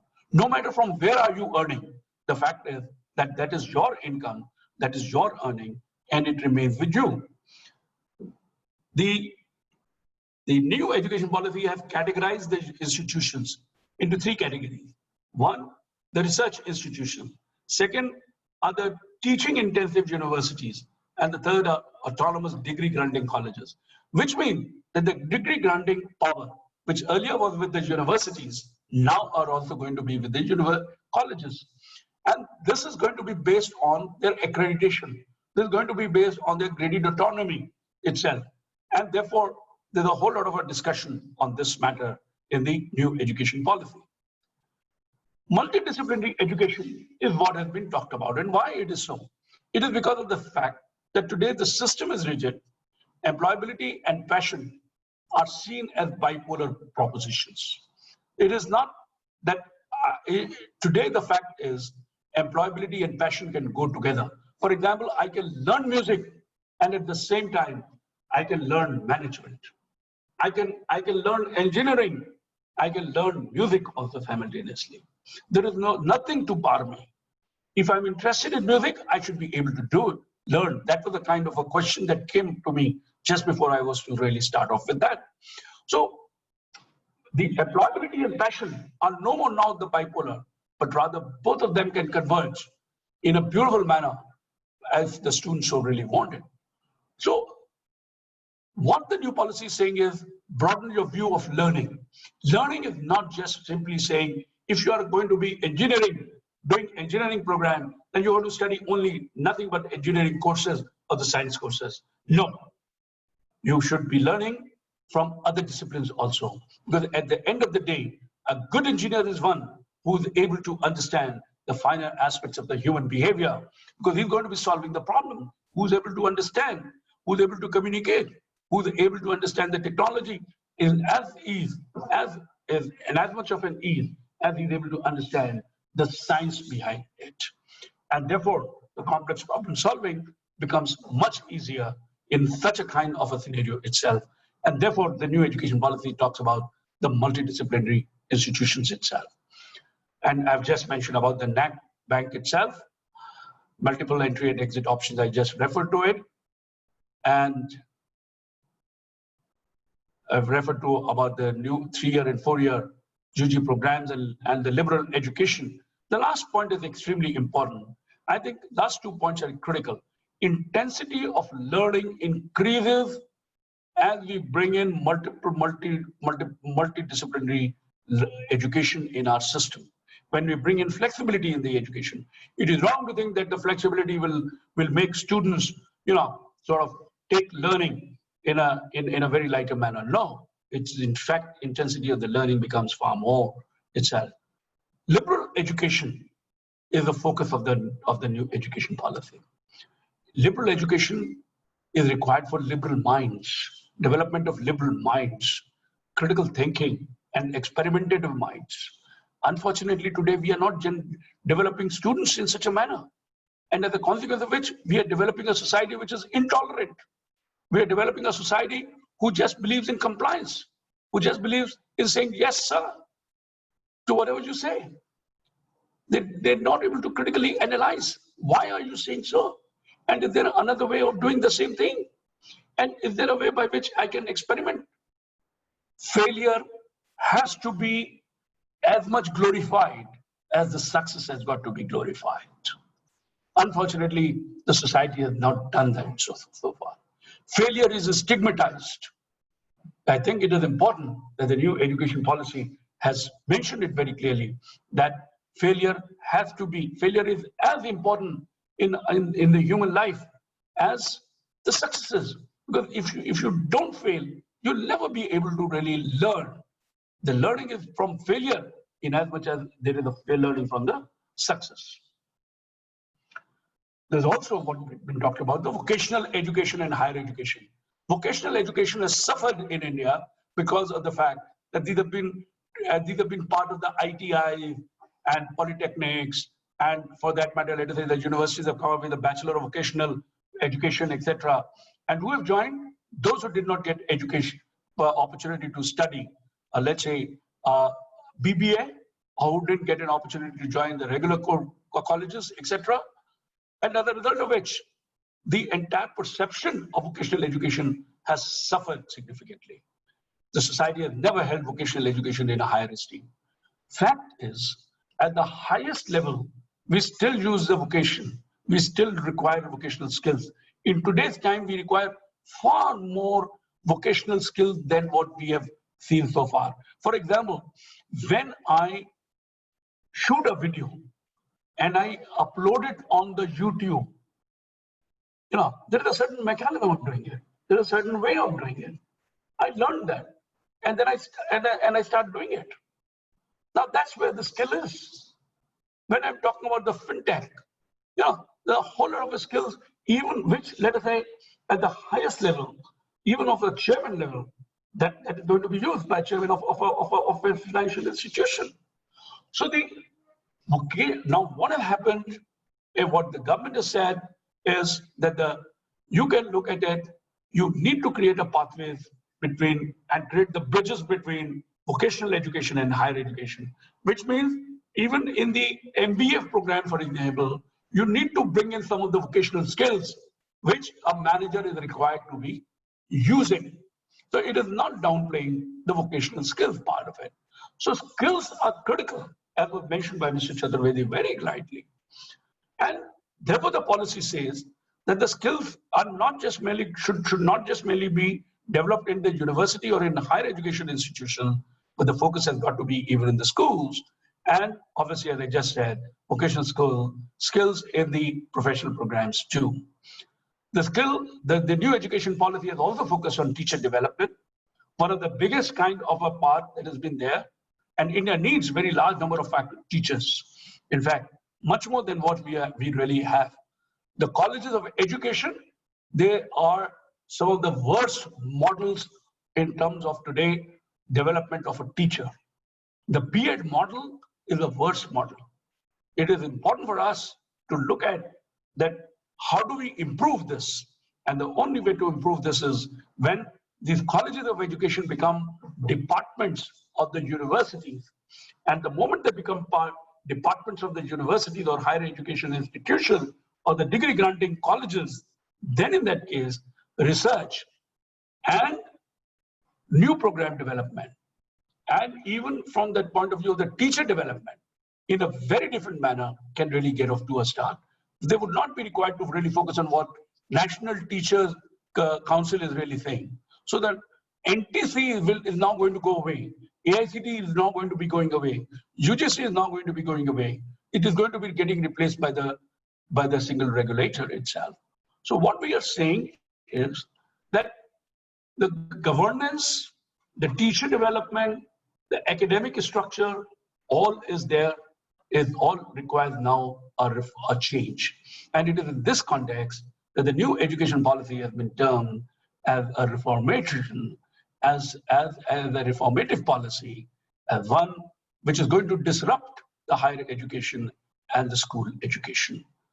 Thank you very much, ladies and gentlemen. I it's a very late in the evening, but thank you very much. Thank you very much. I'm up for questions. I'm ready for the questions.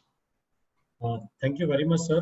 That was indeed a wonderful session, and you covered so much in such a small time duration. It was a real treasure to listening to you, and I also like to thank Siddharth sir to bring you on board with us and given us an opportunity to interact with you, sir.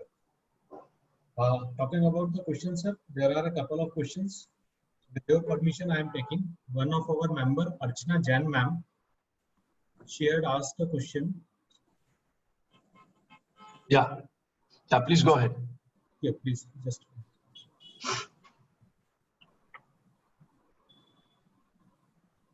The question is, what will be the future job prospects for the youngsters all over India?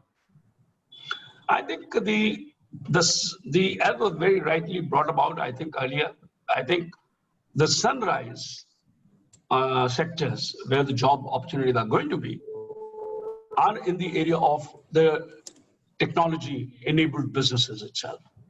For example, edtech, fintech, or for that matter, let us say the digital companies, like for example, the delivery itself, the whole distribution itself that we talk about it, or let's say the various kinds of travel, the tech-enabled businesses that are there.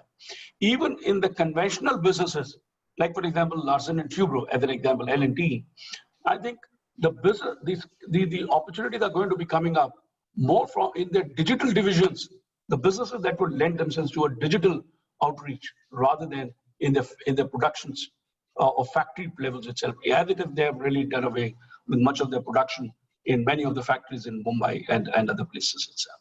So I would imagine that the job opportunities today and in the times to be coming are going to be in technology space. And the second big sector where the job opportunities are going to be is in the healthcare sector. That's one big area, and it isn't, and the whole ecosystem of the healthcare. You know, it's the and the third one is really and within that healthcare ecosystem, it is the lifestyle related part that will really become far more dominant. For example, we were just listening to, you know, like the food, for example, and food and let's say the other kind of related products itself. Thank you, sir. I just want to ask a question. Can I ask a question? Yeah, sure, Shankar, sir.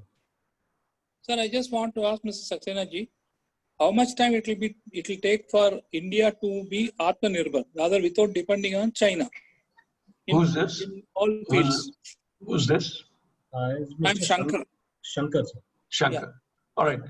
Well, Mr. Shankar, I think one thing is very certain. Atmanirbhar does not mean that we will not be really, let's say, working along or collaborating with the world itself. No. It's not. It's not an import substitution kind of a program that we are talking about. It. No. Atmanirbhar is obviously looking at the domestic market. Look inward, certainly. Look at inward. The whole lot of an opportunity that exists for us right here. 1.3 billion people. You know, that's a big market for us. Why do we really keep looking at it only selling outside? But at the same time, we need to continue to look outside too. So it would take us, I think, let's also keep this in mind whenever I've been listening to it with regard to China or the rest of the other thing. I don't think that it would be such an easy task for us to be able to replace China in every walk of life itself. But irrespective of that, the fact is that it will never be 100% part of an Atmanirbhar, but it is going to be largely a focus on the domestic market and the domestic needs, and production will be largely and operations will be largely driven by these kinds of domestic needs that are there. So this may mean that some of the global brands may come over here and start manufacturing or delivering to us over here itself. So it isn't just merely the Indian enterprise, in which case, quite clearly, it would mean, how do I compete with them? How do I compete with them? It isn't just merely, let's say, my own, let's say, next door firm, but it could even be the global brand that is there. Thank you, sir. Another question is from Mr. R.G. Dwivedi, sir. He is our co-chairman, BMA. May I request sir to please ask this question? Thank you, sir. You have given very nice presentation. You have enlightened us with the SME unit and their new educational policy. My question is of your first part of presentation. There are two questions. One question is, all said and done, until unless there is no increase in the demand, no investment will come. And you have rightly said that the industry units, they should defer their capital expenditure, they should manage the cost, cash, they should go for their cost of funds for lower rate of interest, managing the debt and all that. The same thing is with the customer. He's also managing the cash. He's also keeping in pocket, in the reserves and all that. He's not investing because of uncertainty. So what should be done to increase the demand? And you are aware, until unless demand is not increased, and even pre-COVID also, there was problem of the demand in our economy, number one. Number two, as you told about the China, my question, though it is not related, but you are a learned man and we would like to listen from you, that most of the companies, they are shifting from the China, and they have already shifted to Vietnam and Bangladesh. Had we lost the chance? India has lost the opportunity? Thank you, sir. Thank you. Thank you very much, Dwivedi ji. I think you have hit, let me start with your last question, right? And I'll come over to the first from there. You have hit right on the head of the nail, right on the head itself. You know, have we really missed the opportunity? That is the question that is there. I think yes and no. Yes, because if the business is looking only for the low cost operations and is looking for, you know, a place where they can continue to produce at the same levels of efficiencies and lowest cost, more so lowest cost as they were producing it in China, then in that case, I don't think India would be that kind of a source itself. Our cost of operations in India is still on a higher side. You know it as a businessman, many of you would know it. You know, there is the cost is not just merely in the context of the bank financing itself, but also even in terms of simply doing operations in India. Yeah. Right? There's a whole lot of whether this is from the point of view of a regulation or it is from the point of view of the, let's say, the various cost structures that are there. Labor productivity, for example, today, one of the biggest kind of a problem that is there is that of the labor productivity. So what has really happened, that unless and until we start looking at these kinds of factors as to what is driving our costs up, we'll not be able to really attract foreign investment in this country. Second, I think it is important for us to and the government has to do something in this area, and that of, you know, coming down to single window clearance within few hours, not within months, not within years.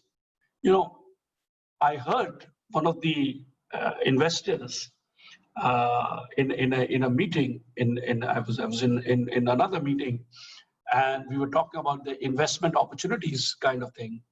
And this is what one of the American companies had to say. He said that, you know, doing business in India has improved, but it is still not what you do in China, where I get permissions within a few hours. When I entered, let us say, the port, when I first got it onto that port city, or when I got into that office, right there itself, whatever were the applications to be done and whatever was to be done, I did it. And there was somebody who was helping me because there are a lot of things were in Chinese. So they really put their people to help you to, you know, sort of fill the necessary things, right? Translate that what is there in China, in Chinese, into an English so that you are able to respond to that. And that is really given to the person. And that person then moves it around to the different counters. And believe me, and he said, within 4 hours time period, I had the permission to start my business in China. Tell me, which state in India and which is the kind, can it really happen? I think we still have a long way to go. We still have to disband many controls that have existed, of the pre-independence era that is still continued to be there. From a control era, we still have those. So I think it is important for us to be doing that. That's the first thing that is there. And therefore, from that kind of point of view, there is simply no doubt about it that we have missed that opportunity. But our opportunity lies in a talent that exists in this country. The extent and the depth of talent that exists in India is far more than what exists in Vietnam or in other low-cost centers of the world itself. They're going to take some time before they really come to our level. Talking about the first part of the demand, you're very right. I think the demand has taken a big hit, largely because of the fact that the customer is not too very sure. There's an uncertainty there. I'm not too very sure how long the COVID is really going to last. And therefore, he's holding on to the cash for the future. Now, which is where I think it is important for us to understand that the customer has moved from the non-essential to essential. Now, therefore, he's going to be spending more money on essentials rather than on the non-essentials. Now, it is important for you to look at it. How do you really respond to that kind of a need itself? Can it really get linked up there somewhere? Can you create a payment plan for the customer which would ensure that he pays you if your product happens to be, let's say, a high cost kind of a product, a consumer product, for example? Can you think in terms of giving them more deferred payment terms? Even in the case of an industrial product, can you think in terms of giving a deferred payment terms? Because today, even for your own customers, that is going to be the critical part. So I think the answers are more in terms of the pricing. Relook at your pricing policies, relook at at how you can improve the customer's efficiencies and customers' profitability. Thank you, sir. Thank you very much. You have declared. But one more thing, sir. Universal basic income is an answer for that. Should we give money to the people? Sir, demand? Sir, it's a good question. Universal income, basic income is a good answer. And this is what has happened even in India. If you were to look at it, Dwivedi ji, and you were to look at the CMIE data on unemployment, right? In the first 2 months of the lockdown, there was a very high degree of unemployment, even in the rural and in the other kind, in the agriculture area or in other areas itself, because suddenly now there was no cash there. Now, with the stimulus and with the cash transfers there, what has happened, and with the NREGA there, the employment opportunities, employment in the rural area has gone up. But the urban area, the unemployment has come up in a very big way. So your major centers today, like for example, IT firms, many of the IT firms today, there are no orders, for example. Hospitality industry, no orders today. Aviation, those who were related to that, no orders today. Even in terms of the manufactured product, consumer goods, for example, I was hearing somebody say just a few hours back in a board meeting, as I was saying, he was very gung-ho about the fact that his products were moving very fast and the festival would come early for him. And he was looking forward towards a V-shaped kind of recovery. But there was another company chairman in the same meeting. There were 3 other company chairmen who said in their own business, for example, in the textile business, they don't see anything like that because there is no demand coming in. Why? Because the customer says, I don't want to buy a new shirt today if I'm going to be working from home. So many of the things that are happening today. So unemployment has moved to the urban areas. And that unemployment and that uncertainty has created a mental health problem today, particularly among the young people, as I was mentioning. You know, take an example like Sushant Singh Rajput's kind of a suicide, the so-called, whether it is a suicide or whatever, I do not know about that. But that is an example of that. Just this morning, many of you would have seen in the newspaper that in Noida, you know, some of the techies, they just committed suicide. Why? Because they were, suddenly now there were either the person did not have the job. So my point of view is that I think, yes, Nerega will help. I think it is time that the government should think in terms of creating an unemployment allowance for at least next 6 months or for about a year. Maybe give just say 5,000 or maybe give 10,000 rupees to the person who gets unemployed. Do a proper kind of a check. Bring out a proper system based on your Aadhaar card, much the same way as you have done it in the case of the agriculture sector, in the rural sector. Come back with that kind of a check. Put that money in the hands of the consumer and the consumer will buy. In fact, what is happening? Take a look at it, Dwivedi ji. Some of you people are maybe the businessman. Where is that cash stimulus going today? Why is the stock market moving up? Bombay Stock Exchange, you know, keeps moving up. Why? Who's putting the money? I'm told by the real estate people that several thousands of crores have come into the real estate in Mumbai from places like Surat, from places like Chennai, from places like, you know, from different places. How? Where is that cash stimulus?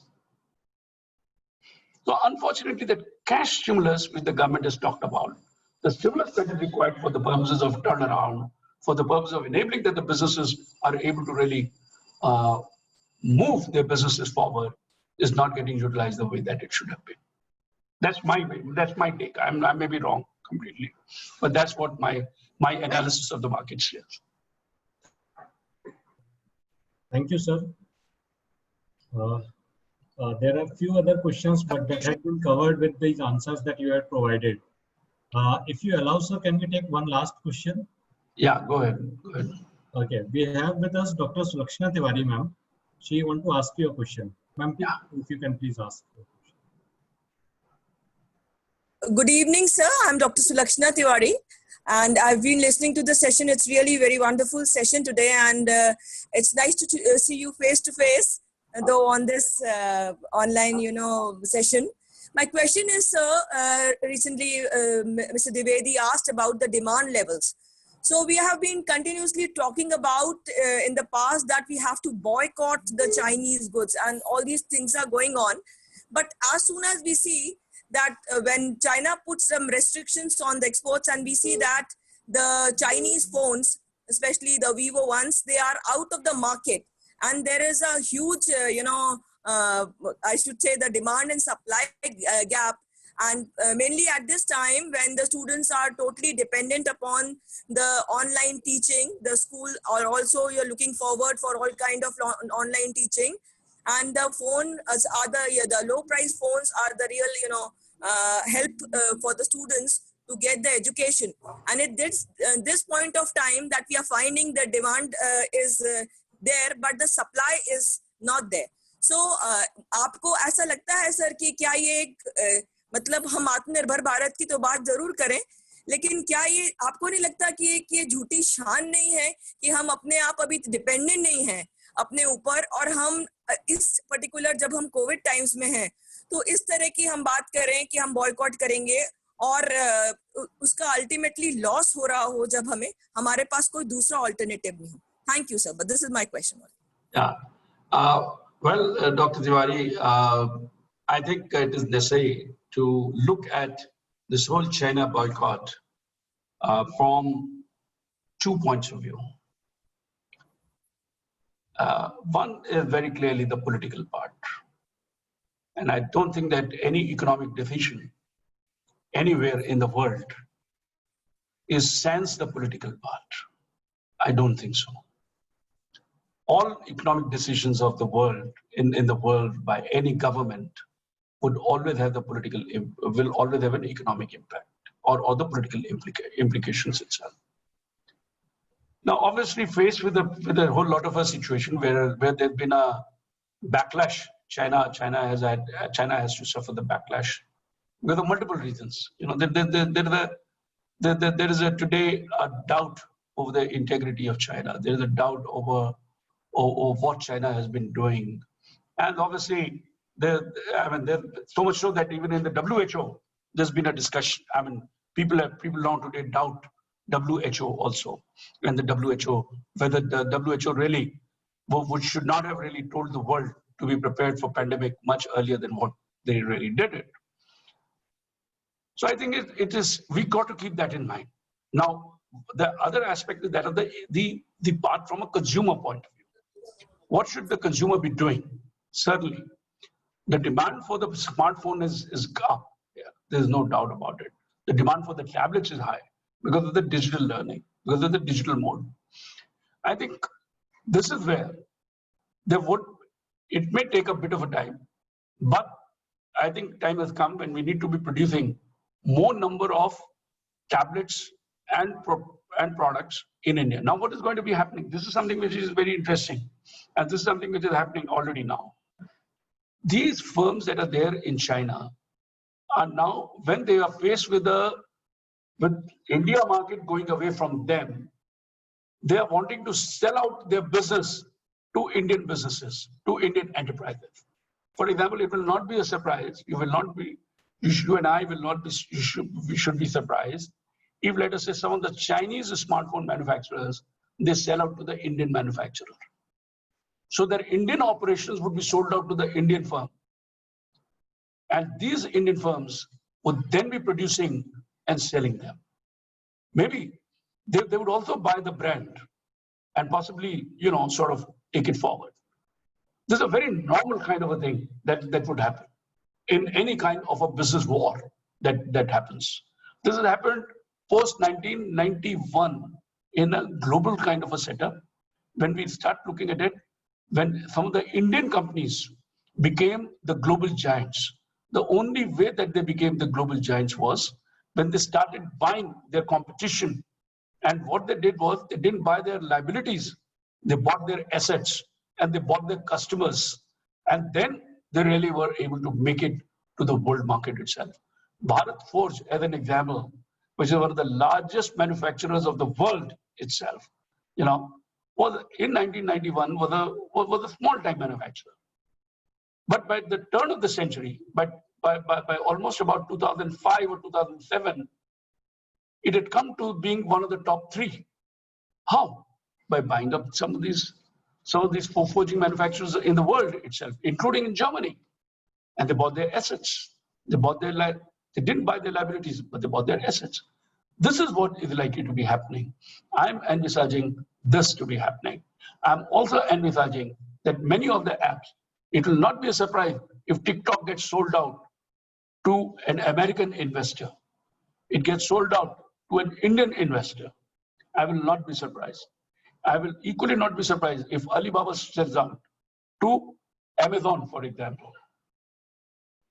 So these are kind of things that would happen because of the geopolitical developments which are taking place will have a bearing on the economy and the new world order, the new business order that is going to be emerged.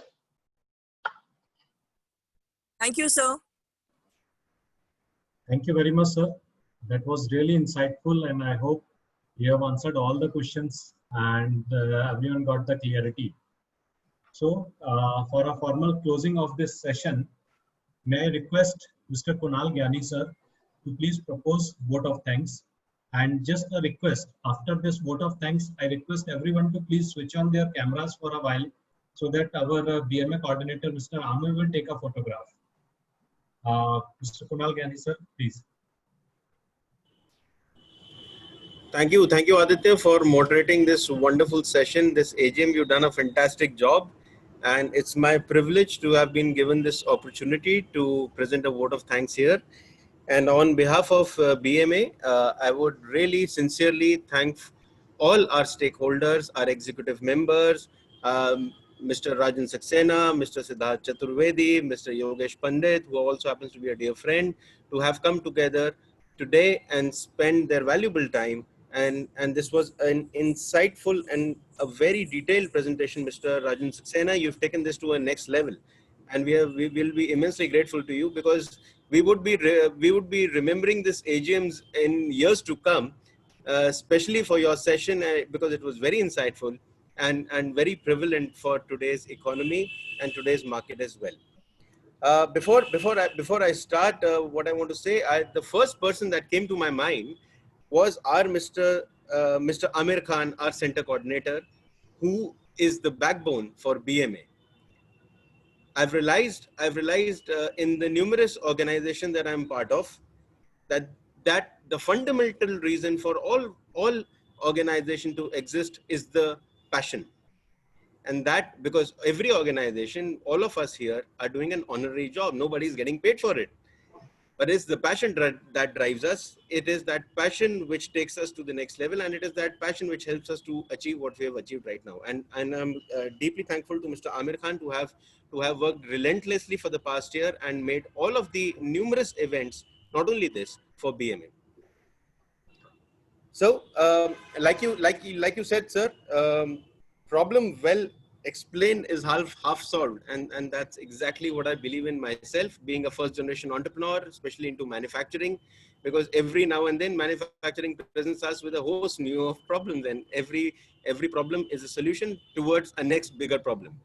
So that's the most exciting part of manufacturing. Yes, we are at times where we have one of the biggest opportunities that have presented us as a country, as a nation, and as citizens. And I very strongly believe that future is ours. Future is ours to grab, and we as Indians have the capabilities to grab it with both hands. And I'm absolutely certain that we will do it, like we have done it in the past as well. However, there remains certain challenges. Those challenges can be from the policy side. Those challenges can be from the government side. But Indian entrepreneurs are resilient. They know how to adapt. They know how to find their own way, and they will find their own ways, and they will make it happen once they firmly believe that, yes, this is our project. I would like to thank RG Dwivedi sir. I share a very special bond with him. I go back a long way. I was a kid back then when I knew him first. And I would also like to thank Pradeep sir, Shri Rajesh Tiwari ji, who is behind the scenes, who is so passionately involved with BMA, who keeps us on our toes at all times, who has very good suggestions every now and then for us, and keeps us razor sharp. Last but not the least, I would like to present a sincere thanks to Dr. Mahesh Shukla for leading us for this entire year. It has been an honor to have been in your team, sir, as an executive member. I know you share a very, very important position and a high position in BSNL, and in spite of that, in spite of being so busy, you have given your everything to BMA. I've been myself witness to numerous meetings that we've had, and passion towards BMA and how to make it. And numbers speak for themselves. We are a surplus organization in these tough times. And you have led from the front. You have been forthright and forthcoming with all solutions. It has been a solution-centric leadership from day one. And we, all our members here, feel very proud for you to have led us the way you have for the last year. And this AGM is also very special to me because my company, Sarvafoam, also happens to be one of the sponsors. And I feel really honored to have been given the opportunity to have sponsored this event, along with Pradeep ji from Vision Advisory and Sumana Madam. Thank you, everybody. Thank you, our sponsors. Thank you, everyone who has spared time today and listened to us. And Rajan sir, thank you once again, because you've really taken this to the next level. And we sincerely hope to have more interactions with you in the near future. Thank you, everyone, and hope to have a wonderful, power-packed, challenging next year ahead. Thank you. Thank you. Also, to add, Mahesh, you're saying something? Oh, thank you very much. Okay. Also to add, Kunal sir is the youngest EC member we have with BMA. I want to thank all my sponsors once again. Thank you everyone, and a special thanks to Siddharth sir to make this all happen. May I request everyone to please switch on their cameras for a while.